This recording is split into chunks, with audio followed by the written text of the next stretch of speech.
आदाब दोस्तों। लगता है इंसाफ जो है उसके पैमाने भी बदल गए हैं। हम किसी फैसले पे सवाल नहीं उठाते, लेकिन कल जो एक फैसला आया, बहराइच में हिंसा हुई थी लगभग साल भर पहले। वहाँ एक जुलूस जा रहा था, धार्मिक जुलूस है, एक मुस्लिम मोहल्ले में से निकल रहा था। वहाँ उत्तेजक नारे लगाए जा रहे थे और बहुत कुछ उत्तेजक गाने लगाए हुए थे डीजे पर, और नारे लगाए जा रहे थे। और लोग मकानों की छतों पे चढ़ चढ़ के, जहाँ पे ईद मिलादुन नबी का या इस्लामी झंडा लगा हुआ था हरे रंग का, उसके उतार उतार कर भगवा झंडा लगा दिया गया था। एक मौत हुई, वहाँ हिंसा हो गई, लड़ाई हुई, उसमें एक व्यक्ति मारा गया था। उसका नाम राम गोपाल मिश्र था। कल फैसला आया है, उस दंगे में काफ़ी हानि हुई, काफ़ी नुकसान हुआ, लोगों को चोटें भी आई, कई घायल भी हुए, और एक व्यक्ति ये गोली से मारा गया। बता रहे अब किसकी गोली से मारा गया, ये एक सवाल था। कोर्ट में फैसला हुआ, हम किसी फैसले पे सवाल नहीं उठा रहे, लेकिन विवेचना कर रहे हैं। एक तो ये सेशन जज में जितने फैसले होते हैं वो हाई कोर्ट में जाके रद्द हो जाते हैं, या सुप्रीम कोर्ट में जाके उनको वो गलत साबित हो जाते हैं। खैर, ये कानूनी प्रक्रिया है, इस पर सवाल नहीं उठाते। यहाँ सवाल फैसले पे भी नहीं उठाया गया। जो फैसला दिया है जज ने, वो आगे कानूनी तौर पे लड़ाई होगी, और उसमें लड़ाई वकला हजरात, जो वकील हजरात हैं, वो लड़ेंगे दोनों पक्षों के आगे जिला अदालत में या हाई कोर्ट में जाके। लेकिन यहाँ राम गोपाल मिश्र जो, उसने क्या, दंगे जो वो जुलूस निकल रहा था, उसमें एक मुस्लिम मोहल्ले में एक मुसलमानों के घर पे चढ़ के वहाँ झंडा लगाया था, हरा झंडा उतार के, धार्मिक मुस्लिम धार्मिक झंडा उतार के फेंक दिया था, और उसके लिए भगवा लहरा दिया था। और उसके बाद उसी व्यक्ति की मौत हो गई गोली से। आज फैसले में एक व्यक्ति सरफराज को फांसी की सजा और 9 को उम्र कैद की सजा दी गई है, और सभी मुस्लिम है ना, इत्तेफाक की। दंगा एक तरफ से नहीं होता, जिन लोगों ने दंगा किया उन पर कोई कार्रवाई नहीं, ऊपर से जो इस तरीके का निर्णय आया है। हालांकि इससे पहले कई ऐसी वारदातें हुई। आपको याद होगा, राजसमंद में, राजस्थान में, एक बंगाली मजदूर अफराजुल को एक शंभू रैगर नाम के व्यक्ति ने फेसबुक पर लाइव आकर मारा था, कत्ल किया था। उसके शरीर के टुकड़े काट दिए गए थे, उसके बाद आग लगा दिया गया था। उसका वीडियो जो अपने बना रहा था अपने नाबालिग भतीजे के साथ मिलकर, और उसको फेसबुक पे लाइव किया उसने। वो आज भी सजा का इंतजार कर रहा है, अभी भी उसके लिए लड़ाई लड़ी जा रही है, बचाया जा रहा है। अखलाक के जो कातिल थे, कितने गोरक्षक नाम के लोग हैं जिन्होंने बेगुनाहों को लिंच किया, मारा। अखलाक, रकबर, पहलू, न जाने पूरे देश में पिछले 8-10 सालों में 200 के करीब लिंच की घटनाएं होगी, उनमें 99% मुसलमान मारे गए, अधिकतर में। उनमें फैसले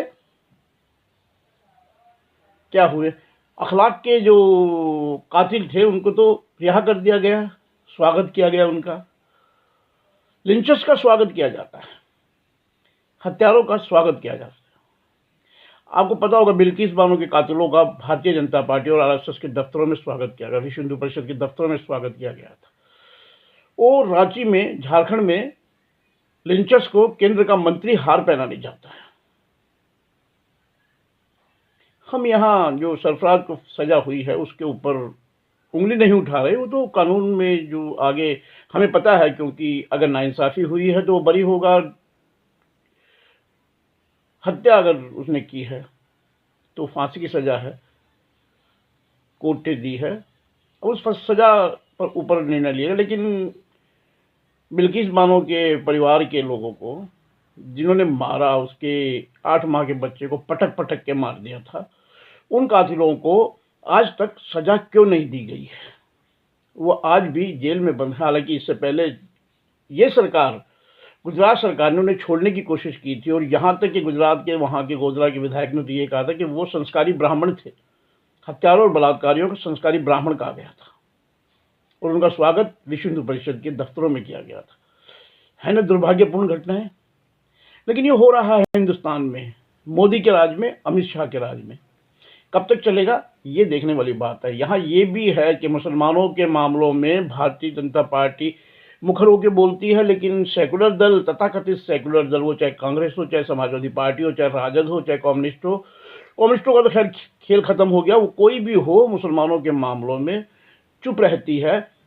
उन्हें बहुसंख्यक वोटों का डर होता है। तो मुसलमान आखिर बेचारा जाएगा। यही एक सॉफ्ट कॉर्नर। एक दूसरा काम और हुआ है इस केस में, जो सवाल उठा रहा है वो ये है कि संविधान पे फैसले लिए जाते हैं, भारत के संविधान पे, लेकिन यहां जो जज हैं, सेशन जज पवन कुमार, उन्होंने फैसला पढ़ते वक्त मनुस्मृति को उद्धृत किया है, मनुस्मृति का उदाहरण देके फैसला दिया है। अब सवाल ये है कि इस देश में ये जानने का हक तो सब नागरिकों को है कि मनुस्मृति भारत के संविधान को नकारती है, और यही लड़ाई आरएसएस से है कि मनुस्मृति और संविधान दोनों में से क्या चलेगा इस देश में। अब ये अदालत को ये फैसला करना है, सुप्रीम कोर्ट और हाई कोर्ट को ये फैसला करना है, सर्वोच्च अदालत को ये फैसला करना है कि अगर कोई जज मनुस्मृति का उदाहरण देकर फैसला देता है तो उस फैसले पे मैं क्या कहूं। इससे पहले आपने देखा विश्व हिंदू परिषद के एक समारोह में एक जिला जज, शायद हाईकोर्ट का जज था, वो जाके मुसलमानों के बारे में अभद्र भाषाओं का इस्तेमाल कर रहा था जज। उसके बाद उसे लंबी छुट्टी में भेज दिया गया।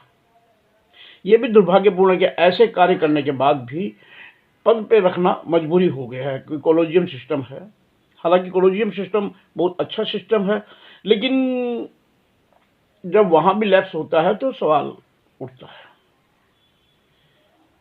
तो ये सब हो रहा है आज नरेंद्र मोदी के राज में, अमित शाह के राज में, और कांग्रेस चुप है। कांग्रेस लड़ाई दूसरी लड़ रही है, चुनावी लड़ाई लड़ रही है। वो उनको इस तरह उलझा दिया गया है कांग्रेस को कि वो सेकुलरिज्म की बात तो भूल ही गए हैं, वो वोट चोरी की बात करते हैं, वो और दूसरे मामलों की बात करते हैं, वो ईवीएम की बात करते हैं।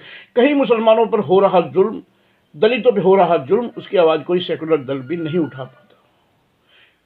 मुझे लगता है इस मामले में भी कोई नहीं उठाया, क्योंकि एक और बात यह है कि गोदी मीडिया ने पूरी खबर ही गायब कर दी है। ये अगर सरफराज की जगह किसी हिंदू को किसी मुसलमान की हत्या के मामले में इस तरह फांसी की सजा हो जाती तो अभी तक मीडिया में ट्रायल चल रहे होते, अखबारों की जीनतें बन चुकी होती है खबर, लेकिन आज बिल्कुल गायब है। तो यही सोचने की बात है और इसी पे गंभीरतापूर्वक विचार करने की बात है सारे देश को कि देश में हो रहा क्या है। संविधान की बात करेंगे हम या फिर मनुस्मृति पे चलेंगे। सोचने की बात यही है कि मनुस्मृति जातिवाद, दलितों के विरुद्ध, इनको बढ़ावा देती है। भारत के संविधान को पूरी तरह जो मनुस्मृति पे चलने वाले लोग हैं वो नकारते हैं। तो यही सोचना है दोस्तों कि किस दिशा में देश जा रहा है। मैं बार बार यही कहता हूं हर बार कि देश किस दिशा में जा रहा है। सोचने वाली बात यही है कि 140 करोड़ का भारत है। हम इसे अगर ये सोचते हैं कि 60-70 करोड़ का भारत होगा तो वो इस देश का शुभचिंतक नहीं हो सकता, चाहे कोई भी हो, चाहे देश के सर्वोच्च पद पर बैठा हुआ व्यक्ति हो, चाहे निचले पायदान पर बैठा हुआ व्यक्ति हो। जय हिंद, जय गांधी देश।